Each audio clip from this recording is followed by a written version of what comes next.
Il est arrivé au mariage le plus cher du pays avec ses chaussures trouées, mais quand la mariée l'a vu, elle a arrêté la cérémonie.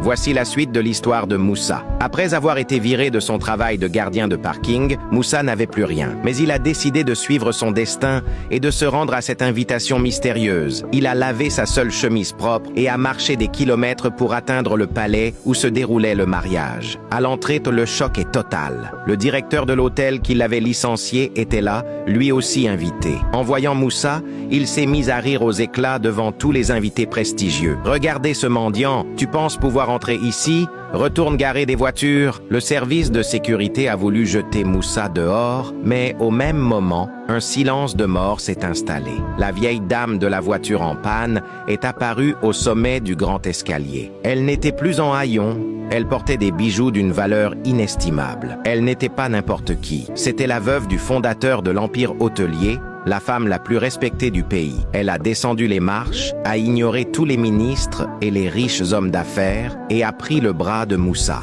Elle a pris le micro et a déclaré devant toute l'assemblée: « Le luxe ne se porte pas sur le dos, il se porte dans le cœur. Cet homme m'a aidé quand personne ne me regardait. Aujourd'hui, je vous annonce que Moussa n'est plus mon gardien. Il est mon nouvel associé. » Le visage du directeur est devenu livide. Mais le plus grand choc restait à venir, car la mariée, qui venait d'entrer dans la salle, a lâché son bouquet en voyant Moussa.